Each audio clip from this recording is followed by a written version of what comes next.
Mayroon isang binata na nagngangalang Miguel. Isa siya sa mga mahuhusay na estudyante sa kanilang unibersidad. Ngunit sa isang banda, may hindi siya inaasahang pangyayari na babago sa kanyang pananaw.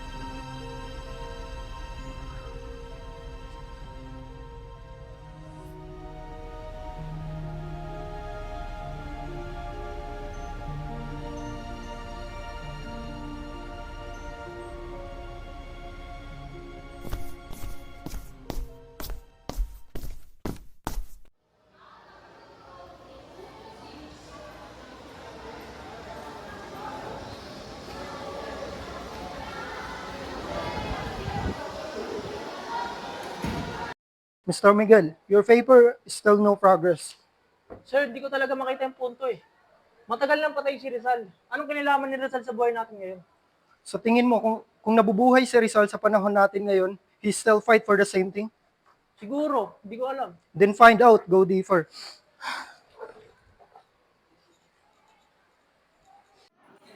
Nagpatuloy si Miguel upang alamin ang ipinapahiwatig ng kanyang propesor ukol kay Rizal.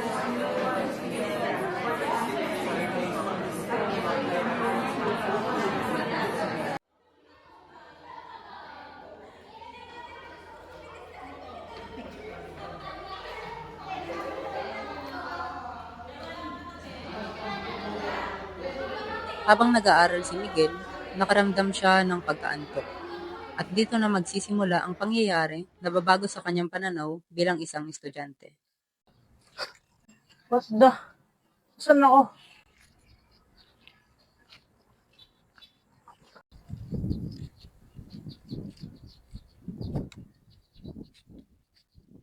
Debemos educarnos.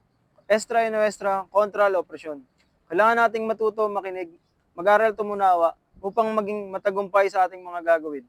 Dahil ang tunay na sandata ay ang pagkatuto at pag-aaral para labanan natin ang mga Espanyol. Hindi lang pala talaga siya basta nagsusulat. May paglaban siya gamit ang kanyang ideya sa pamamagitan ng pagsulat ng Noli at Envili. Dahil sa kanyang paipaglaban, nakapag-aaral ako ngayon ng maayos, nakapagsalita at namumuhay ng marami.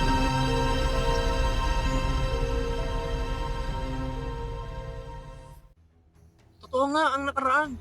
Naghirap nga talaga sila para sa ating kalayaan.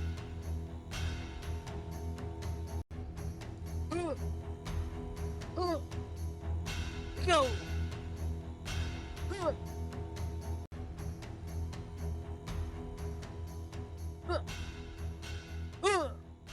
Sino ka?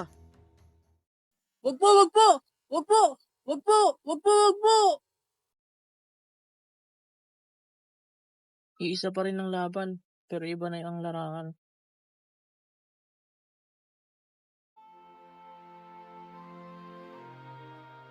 Pagkatapos ng pangyayaring iyon, nalaman ni Miguel ang gustong ipahiwatig ng kanyang propesor. Nakisali siya sa mga hakbang na pagpoprotesta laban sa mga fake news ukol kay Rizal.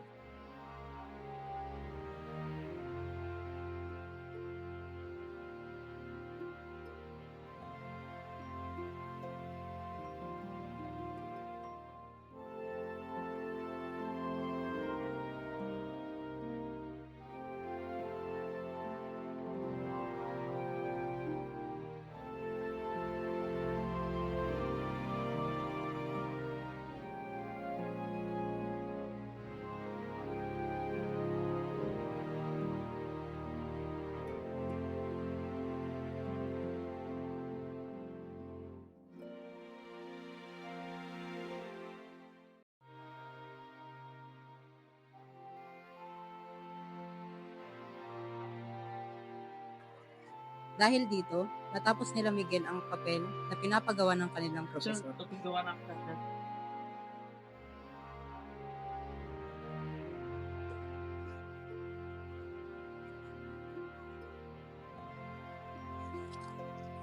Rizal fight isn't over.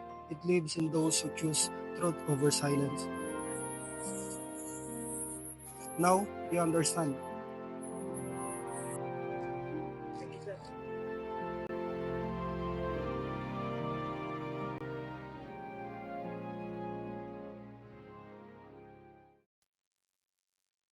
Ako si Wendy Tubera, ang direktor, videographer at editor ng proyektong ito.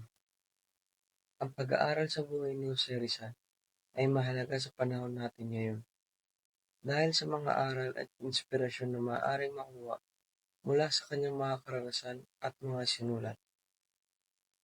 Ipinakita ni Rizal ang kahalagahan ng pagmamahal sa bayan at pakikipaglaban para sa mga karapatan at kalayaan ng mga Pilipino. Ang kanyang buhay ay patunay ng katatagan at determinasyon sa pagtupad ng mga layunin at paniniwala, kahit sa hirap ng mga pagsubok at panganib. Si Rizal ay isang halimbawa ng kahalagahan ng edukasyon sa pagbuo ng mga individual at lipunan. Ang kanyang mga isinulat at gawa ay nagtulak at pagpababago at reforma sa lipunan na importante sa pag-unlad ng isang bansa. Ako si Mark Kenneth Don, ang gumanap bilang Rizal.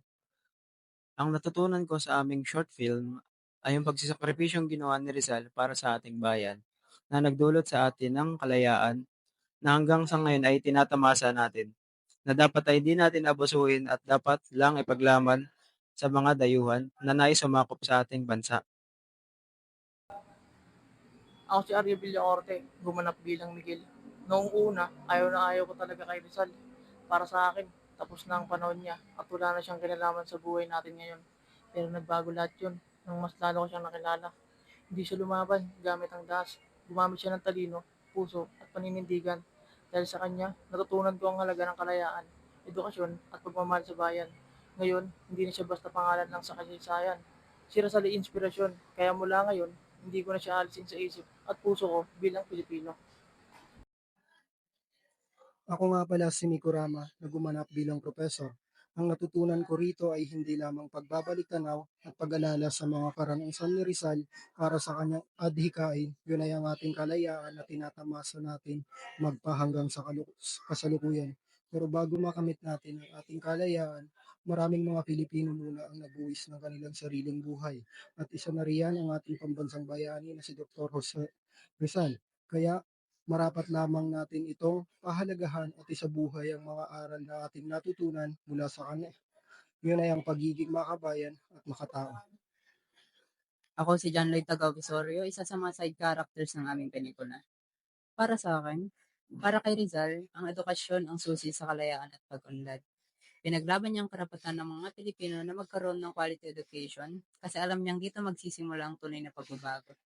Kahit nung nasa dapitan siya, nagturo pa rin siya sa mga bata at matatanda, hindi lang ng academics kundi pati sa mga praktikal na bagay at tamang asal. Hanggang ngayon, inspirasyon pa rin si Rizal sa ating sistema ng edukasyon. Paalala ito na ang tunay na edukasyon ay dapat maghanda sa atin hindi lang para sa ating sariling tagumpay, kundi para makatulong din sa pag-asenso ng bansa. Ako si Anelo Biñas, isa sa mga tauhan sa Rizal Legacy. Bilang Pilipino, naniniwala ako na mahalagang malaman at mapag-aralan ang mga nagawa ni Rizal sa bansang Pilipinas. Dahil sa pamamagitan nito, ay, ay mas maunawaan natin ang kasaysayan ng ating bansa at matutunan ang mga aral ng pagmamahal sa bayan, katapangan at pagtindig para sa katotohanan at katarungan. Pagmamahal sa bayan, ipinapakita rito ang kahalagahan ng pagmamahal sa bayan ay isa sa mga aral na maaari matutunan mula kay Rizal. Yun lang. Salamat. Love, love.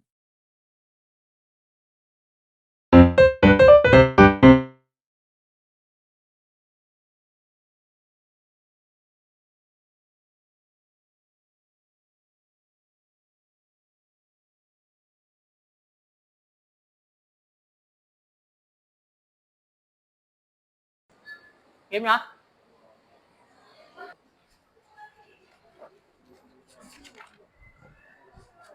Mr. Miguel, your paper still no progress. Sir, hindi ko pa rin talaga makita yung punto eh. Matagal lang patay si Rizal. Anong kinalaman ni Rizal sa buhay natin ngayon? Sa tingin mo kung nabubuhay sa panahon natin ngayon si Jose Rizal, ipaglalaban niya pa rin ba? Wait, mali.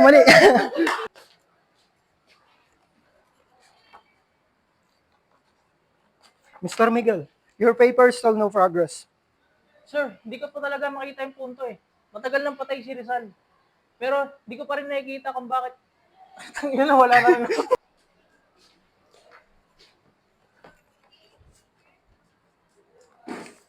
Mr. Miguel, your paper is still no progress.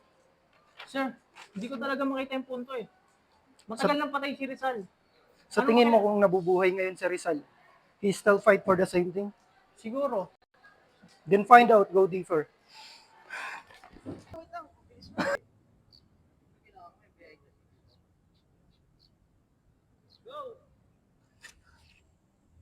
Asan ako? Katya! What the? Asan ako?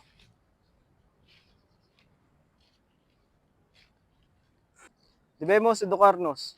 Esto es nuestra contra la opresión. Kailangan nating matuto mag-aral, makinig at umunawa upang maging, ano yun, yung Tagalog ng successful?